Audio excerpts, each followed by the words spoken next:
And so while this device is not going to be winning any awards anytime soon, it is still a fun device to use. And I'm referring to the iPhone 7, which released in September of 2016 and is currently on iOS 15.7 and hasn't gone beyond. So it's no longer supported by Apple for any more major software updates. But regardless of that, it is still a fun device to use. And as a matter of fact, I kind of make it my, I guess you could say iPod, to just like watch media and play music without using my main device. And it works out. And the cool thing is that you can throw a SIM card in it so you can have network access outside of Wi-Fi, which, I have data only SIM on Google Fi, so I can throw that in here. Right now, I'm using a different SIM card in the phone.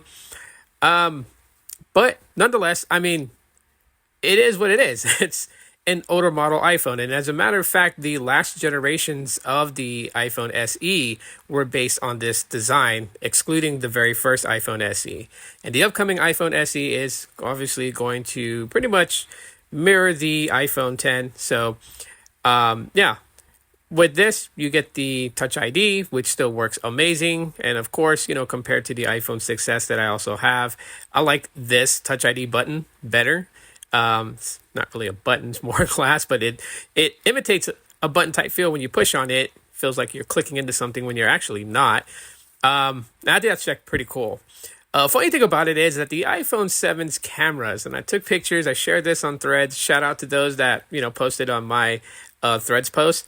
I shared a photo that I took with it, and I have to say that, with outdoor lighting and everything, the camera did pretty good for what it is. It's an older camera, sometimes we can see like huge differences between a very much older device to a current device today. And when you snap a photo, it would be like drastically different. And I snapped a photo with my iPhone 12 and the iPhone 7 this morning. And while you can see, obviously, the iPhone 12 produced a better shot, the iPhone 7 did pretty good for it being as old as it is. It's a 7-year-old device.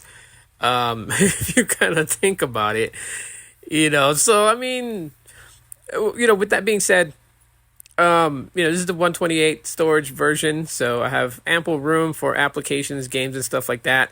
Of course, the battery has depleted quite a bit. The battery capacity is at 76%. So obviously, if I really wanted it to get better peak performance on battery, it's probably about time where I take this in and get a battery swap done on it. Which I'm not in a hurry to do. Again, I'm not using this for like my daily driver device or anything like that. This is just for something fun to use, nostalgic, and just to have fun with. But I figured I would go ahead and take a look back at this device and share my thoughts about it with everybody. And this will make a great device for, young kid coming into first smartphone or anything, and you want them on an iPhone. This would probably be pretty good, considering the build quality and everything. It's pretty solid. So, what are your guys' thoughts on the iPhone 7? And have you ever owned one before? You guys can let me know in the comments. Thanks for checking out this quick little video. Talk to you on the next one.